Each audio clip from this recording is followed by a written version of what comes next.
Olá, boa noite. Nós estamos dando início a mais um dos nossos cultos aqui, cultos semanais. Hoje é dia 6 de abril de 2022. Espero que você esteja bem aí na sua casa, com a sua família ou talvez sozinho, mas eu espero que você esteja realmente aproveitando esse tempo para falar com Deus, para louvá-lo, para aprender mais dele e que ao final desse culto você esteja alegre por tudo que nós viveremos aqui nessa noite a partir desse momento. Esse início de culto nós vamos falar sobre alegria. Alegria de viver com Deus, alegria da vida cristã, alegria de ter o nosso Deus sempre ao nosso lado, de poder confiar nele, de poder servi-lo, de poder louvar ao nosso Deus. E eu quero ler com você agora um texto, na verdade dois textos bíblicos, em dois salmos, Salmo 16 e Salmo 28. Vamos ler juntos. Tenho posto o Senhor continuamente diante de mim, por isso que Ele está à minha mão direita, nunca vacilarei. Portanto, está alegre o meu coração e se regozija a minha glória. Também a minha carne repousará segura. Pois não deixarás a minha alma no inferno, nem permitirás que o teu santo veja corrupção. Far-me-ás ver a vereda da vida, na tua presença há fartura de alegrias, à tua mão direita há delícias perpetuamente. O Senhor é a minha força e o meu escudo, nele confiou o meu coração e fui socorrido. Assim o meu coração salta de prazer e com o meu canto o louvarei. O primeiro texto, logo do Salmo 16, diz assim: tenho posto o Senhor continuamente diante de mim. Quando nosso Deus está diante de nós, nos guiando as nossas vidas, guiando os nossos passos, nós estamos seguros. E o salmista nos convida a nos alegrar por isso. Ele diz: na tua presença há fartura de alegrias. Eu quero convidar você a cantar agora uma música que fala sobre alegria. E o compositor fala do que é alegria. Alegria da vida cristã. Você vai ouvir agora. Se você não conhece, depois você repete, volta o vídeo, repete, canta junto, porque a letra é muito bonita e fala de quanto nós podemos viver alegres, apesar de qualquer coisa que aconteça em nossa vida, porque nós sabemos que o nosso Deus está à nossa frente. Então presta atenção nessa letra. O que é a alegria?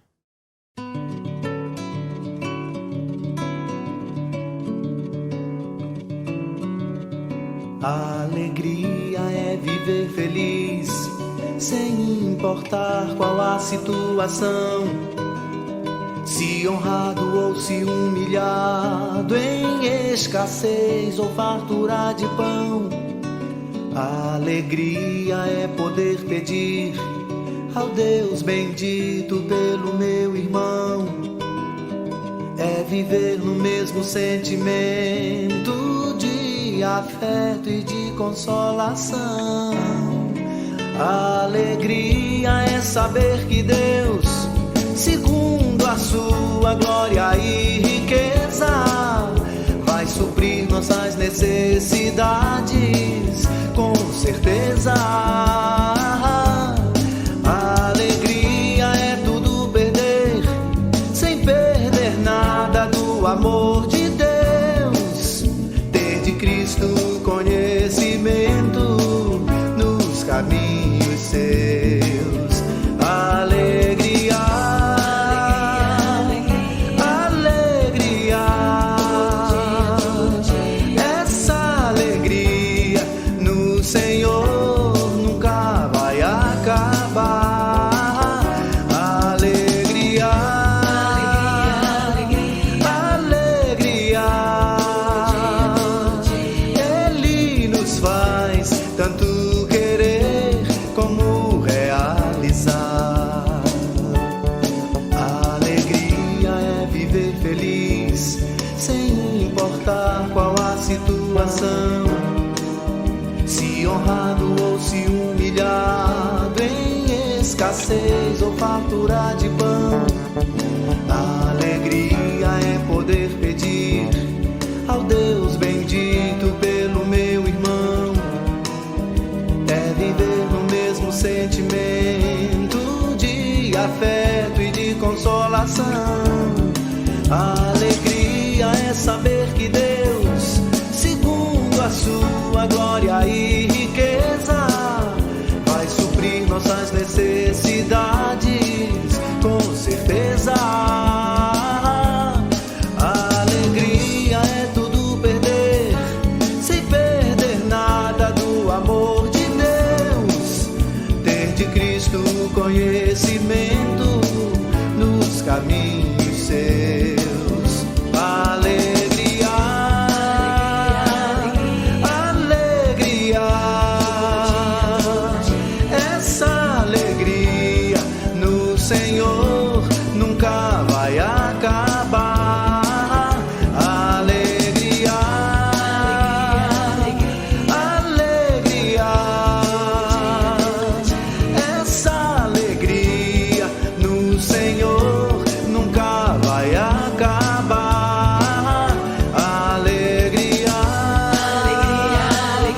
alegria, essa alegria no Senhor nunca vai acabar. Alegria, alegria, alegria, alegria, todo dia, essa alegria no Senhor.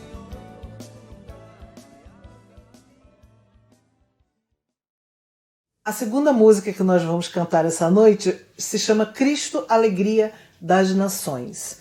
Cristo não é só alegria para mim, não é só alegria para você. Por isso é que nós devemos levar o nosso Deus adiante. É por isso que nós devemos evangelizar, fazer missões, contar para as pessoas que estão ao nosso redor da maravilha que é viver com Cristo. Porque Ele é alegria para nós e para todo mundo, para todo ser vivo.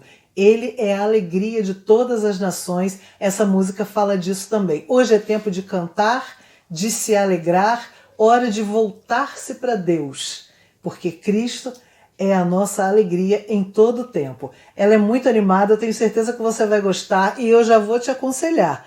Ouve uma vez e volta para cantar junto e se alegre no nosso Deus.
Olá meu irmão, olá minha irmã, saúdo a todos com a graça e a paz do nosso Senhor Jesus Cristo, amém?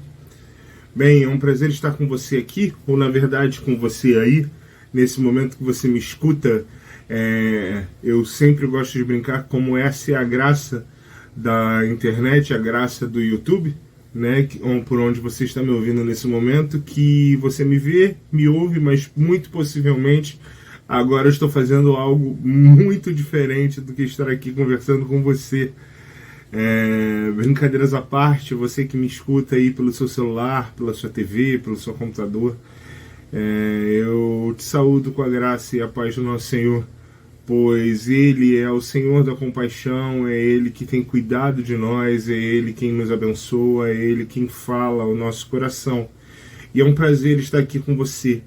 Bem, como os irmãos sabem, nós estamos em campanha de missões mundiais e talvez hoje, já falei em outras oportunidades, nunca essa campanha, nunca esse tema tenha se encaixado ou pudesse se encaixar de uma forma melhor do que o momento que vivemos. Viver a compaixão do Senhor Jesus na minha vida e na sua vida e na vida de toda a terra nunca foi tão fundamental, nunca foi algo tão necessário, um tema tão propício e importante para nós. A mensagem que eu trago para os irmãos nessa noite, ou nesse momento que você me escuta, é a mensagem que fala sobre Jesus ser o Senhor de toda a compaixão. O nosso texto base, ele se encontra no capítulo 7 do livro de Lucas, capítulo 7, no verso 11 até o verso 17. Eu vou estar fazendo a leitura do texto e os irmãos podem estar acompanhando. A minha versão é a NVI. É um texto muito conhecido, é um texto que muito provavelmente você já ouviu em alguma outra oportunidade, você já possivelmente ouviu uma pregação ou estudou ele na sua escola bíblica dominical, mas o texto que fala para nós hoje, que fala sobre Jesus ser o Senhor de toda compaixão, vai dizer o seguinte: logo depois, Jesus foi a uma cidade chamada Naim, e com ele iam seus discípulos e uma grande multidão. Ao se aproximar da porta da cidade, estava saindo o enterro do filho único de uma viúva, e a grande multidão da cidade estava com ela. Ao vê-la, o Senhor se compadeceu dela e disse: não chore. Depois aproximou-se e tocou no caixão, e os que o carregavam pararam. Jesus disse: jovem, eu lhe digo, levante-se. Ele se levantou, sentou-se e começou a conversar, e Jesus o entregou à sua mãe. Todos ficaram cheios de temor e louvavam a Deus. Um grande profeta se levantou entre nós, diziam eles. Deus interveio em favor do seu povo. Essas notícias sobre Jesus espalharam-se por toda a Judéia e regiões circunvizinhas. Irmãos, é muito interessante pensarmos nesse texto e entendermos que o Senhor Jesus é o Senhor de toda a compaixão, porque eu não sei se talvez você que me escuta já perdeu um ente querido.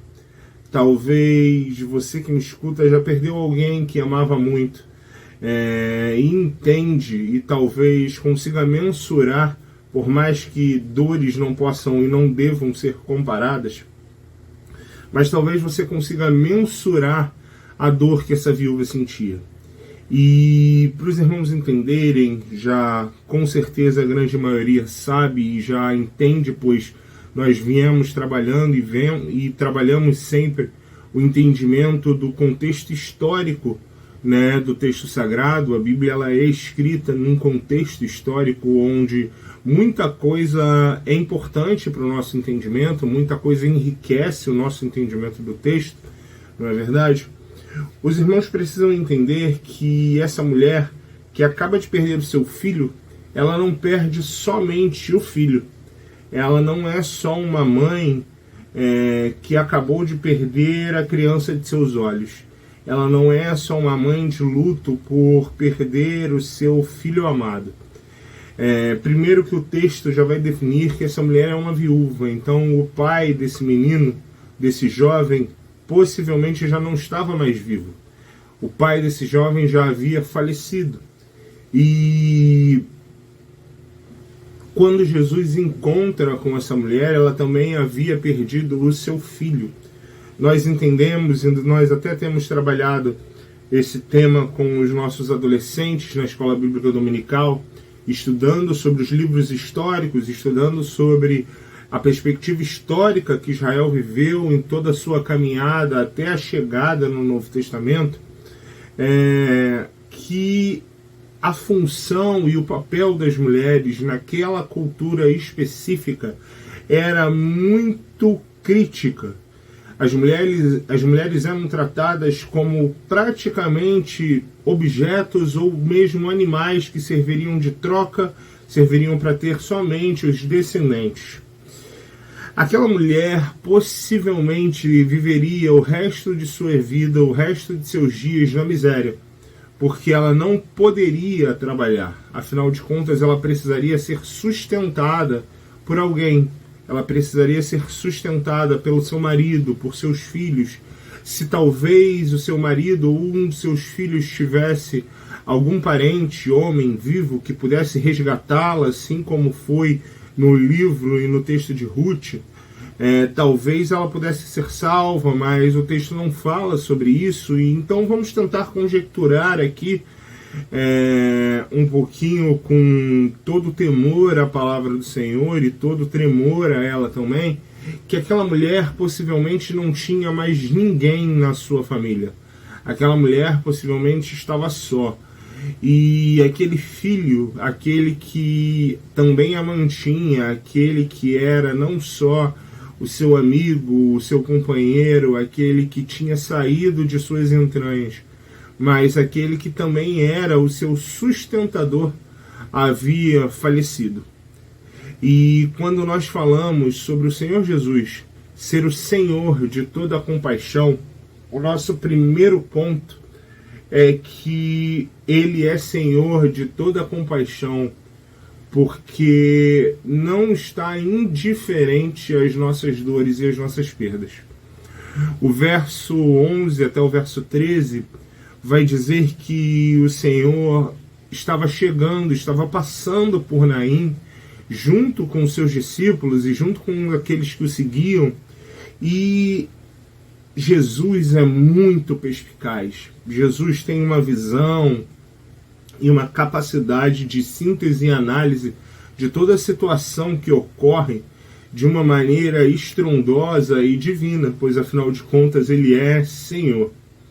E quando ele passava por aquela pequena procissão, por aquele velório ali, naquele momento, ele poderia continuar o seu caminho junto aos seus discípulos, poderia dar uma pequena palavra e seguir ali, mas ele entende e ele não está indiferente à dor daqueles que estão próximos dele, à dor daqueles que o clamam por ele, à dor daqueles que precisam. Nós vivemos um momento e estamos terminando de viver um momento onde diversas famílias perderam seus entes queridos. Fazendo um paralelo com o texto não só da viúva de Naim, mas também com todo o tempo que Jesus esteve aqui na terra com seus discípulos, não foram todos os mortos que passaram e estiveram perto dele que Jesus veio a ressuscitar. E não são e não foram todos aqueles que infelizmente tiveram Covid-19 que o Senhor veio permitir que continuassem vivendo entre nós e que superassem todos esses momentos. Só que uma coisa nesses dois paralelos não muda. Uma coisa nesses dois paralelos não tem nenhuma diferença. É que não existe nenhuma família ou nenhuma dessas pessoas que tenha sofrido e que tenha sentido alguma dessas dores, que o Senhor Jesus não tenha ou tenha sido indiferente.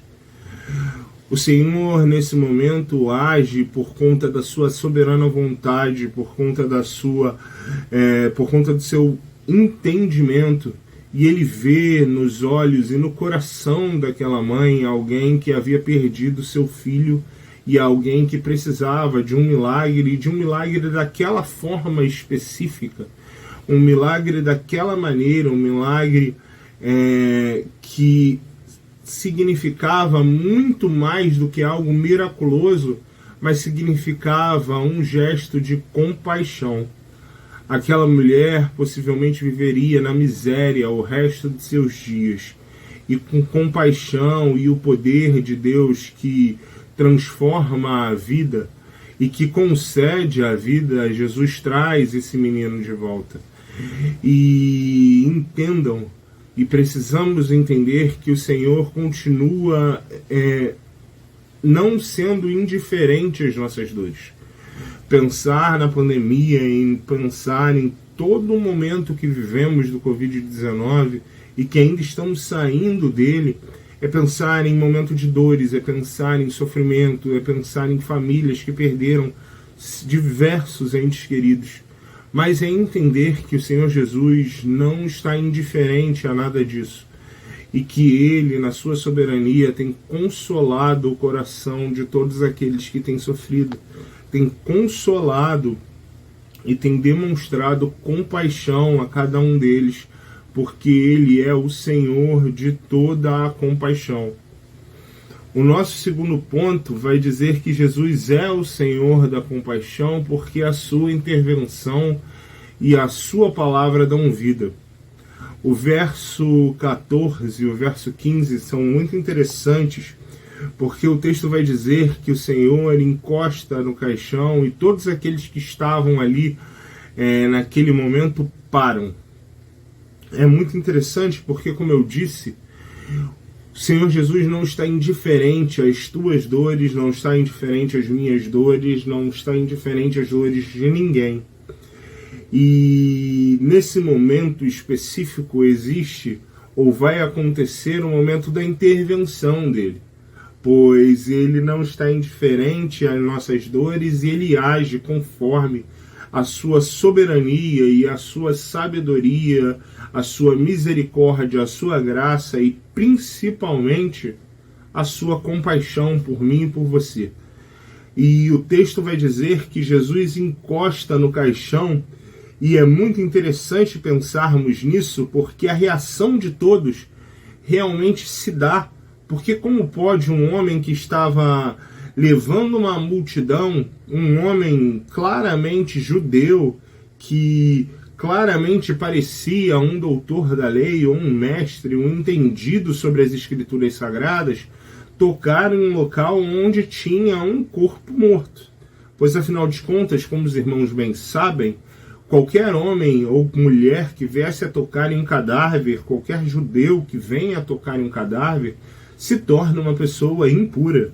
E como poderia um rabi, como poderia um mestre tocar em um caixão onde já existia ali um cadáver?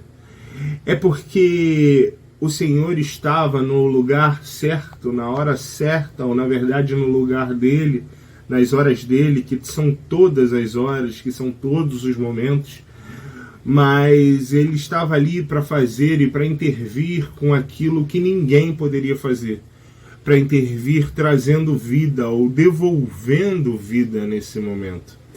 O Senhor é o Senhor de toda a compaixão, porque a ação dele nos traz de volta à vida.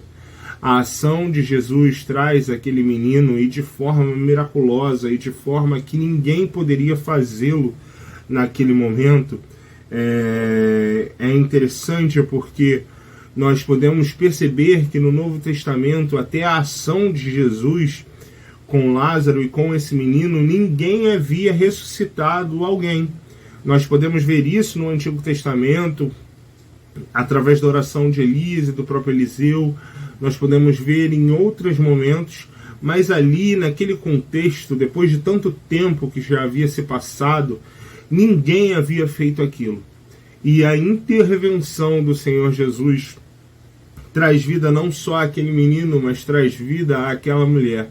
Traz vida a todos aqueles que estavam ali presentes, porque traz a eles a esperança e o entendimento de que aquele homem que estava ali com eles era o Messias de Deus, era aquele que tira o pecado do mundo e é o Senhor de toda a compaixão. Por fim, nosso terceiro e último ponto vai dizer que Jesus é o Senhor de toda a compaixão, porque ele veio para glorificar a Deus em toda a terra. O verso 16 e 17, ele nos fala e ele nos mostra que o Senhor Jesus é o exemplo a ser seguido, é o exemplo que glorifica o nome do Pai.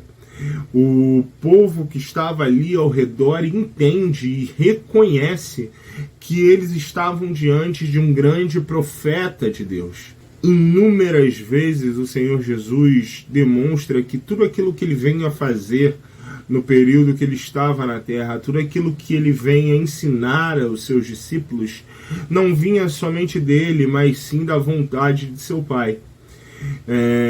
Entender que ele é Senhor da compaixão, porque tudo aquilo que ele veio fazer e tudo aquilo que ele faz glorifica o nome de Deus em toda a terra.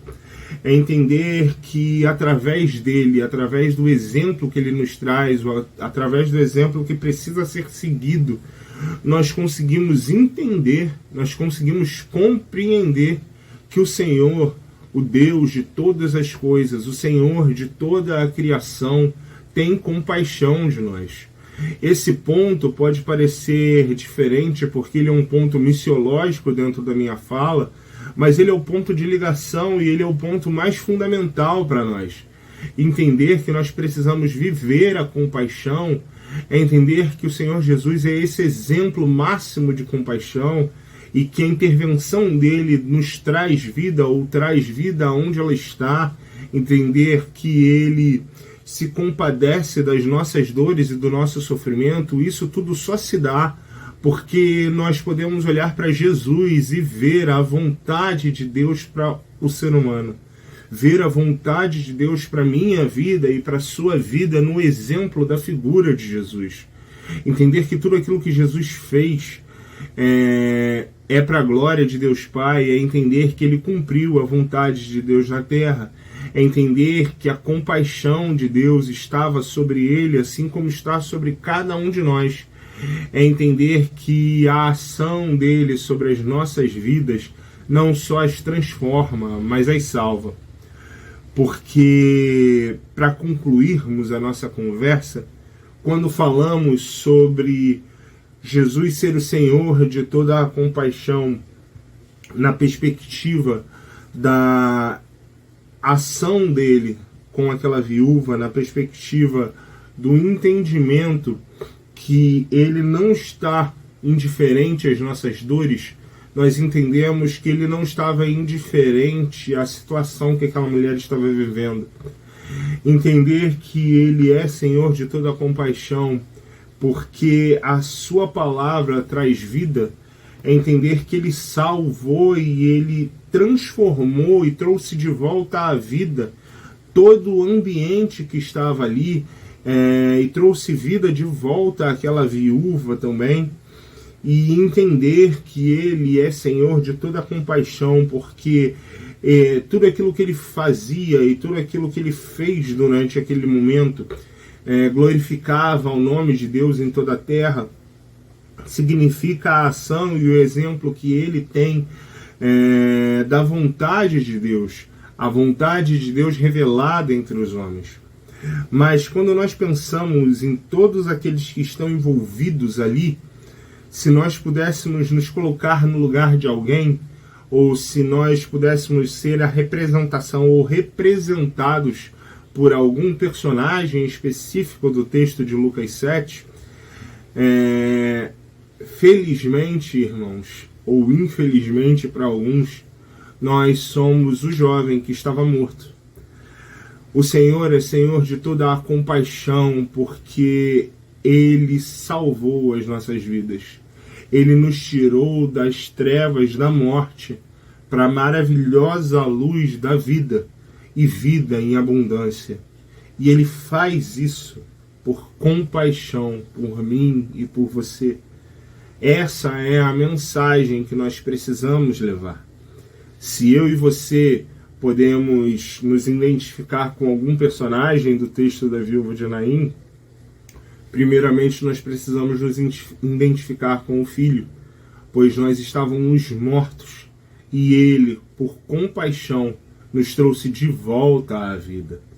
Então, que o Senhor nos abençoe e vamos viver a compaixão do Senhor de toda a compaixão.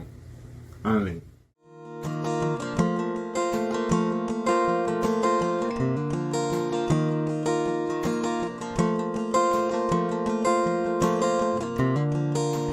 Como agradecer o que fez por mim e pelo que fará. Somente um Deus assim é capaz de amar um pobre pecador. Hoje tenho em mim a marca de Jesus, Ele é meu Senhor. Sirvo com paixão e estendo as minhas mãos, vivendo a compaixão. Teu reino vem sobre nós, Ele vem para sempre. Jesus reinará das nações, Ele é rei, não há outro igual. Para sempre eu vou cantar, Jesus é rei, Jesus é rei.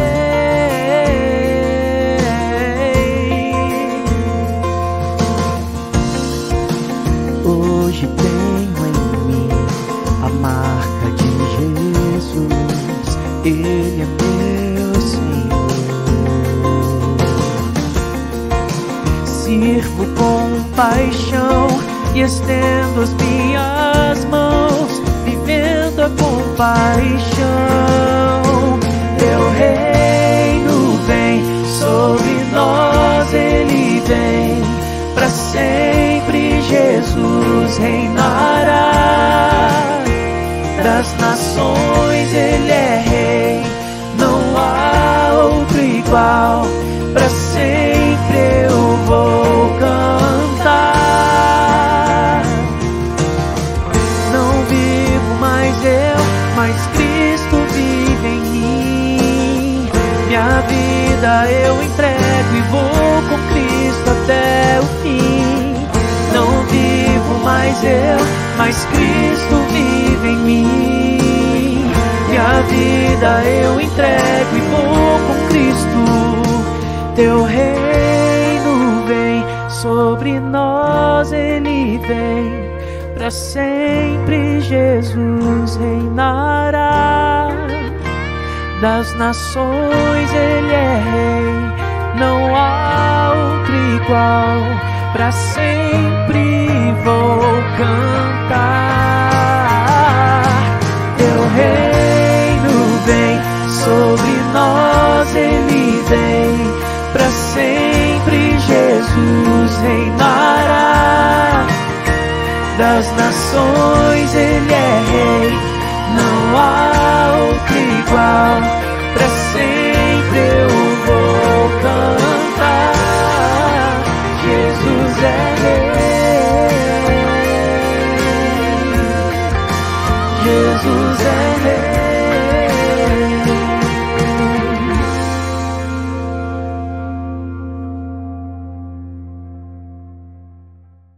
Queridos irmãos, saúde e paz. Se Deus permitiu, hoje é quarta-feira e você no dia de hoje pôde adorar o Senhor mais uma vez, você pôde celebrar a sua fé depois de um dia de trabalho ou dentro de casa, precisou ir ao médico, foi ao mercado, visitou alguém, recebeu uma visita. Independente da forma que tenha sido a sua agenda e a minha também, a certeza é que Deus está sempre conosco. E como você leu aí o texto que a Rose leu para você. O Senhor é a nossa força, o Senhor é o nosso escudo, e quando nós clamamos o Senhor, Ele nos socorre. Que você possa sempre, em primeiro lugar, buscar de Deus o socorro, em nenhum outro lugar mais. E Deus sempre vai nos dar o livramento. Você aprendeu 2 novas músicas hoje, falando sobre alegria, falando sobre as nações. Estamos em campanha de missões mundiais. Viva a compaixão. Pastor Alex falou aí sobre o milagre de Jesus, não é isso? Lá quando ele se encontra com a viúva de Naim, quando ele ressuscita o filho dela, e como Jesus sempre olhou com compaixão para os necessitados, para os que sofrem, para os que estavam vivendo situações difíceis, e essa compaixão é a mesma até o dia de hoje. Louvado seja o nome do Senhor, e assim nós vamos caminhando fazendo a vontade dele. Que você, no dia de hoje, possa ter sido encorajado, fortalecido para continuar a sua semana, de acordo com a vontade de Deus, vivendo um dia de cada vez. Amém? Se você não deu oferta de missões, você pode fazer até o final de abril. Participe, não importa o valor da oferta, o que importa é que você se importe com a obra missionária, cumprindo também uma ordem, o imperativo de Jesus, para que o Evangelho chegue a todas as nações. Amém? Lembrando que no domingo de Páscoa, dia 17, teremos o culto da ressurreição. Ficamos 2 anos sem o culto. Estaremos às 6h30 da manhã, lá em oração, jejum, para adorar o Senhor e agradecer pela vida em Cristo. E logo depois, um café pascal, café de comunhão. Você vai participar doando alguma coisa. Procure a irmã Mirtes. Ok, queridos? E se Deus permitir, no próximo domingo estaremos juntos na Escola Bíblica Dominical às 9 horas da manhã e no nosso culto presencial e também online às 10 horas. Um grande abraço, fique na paz e até lá.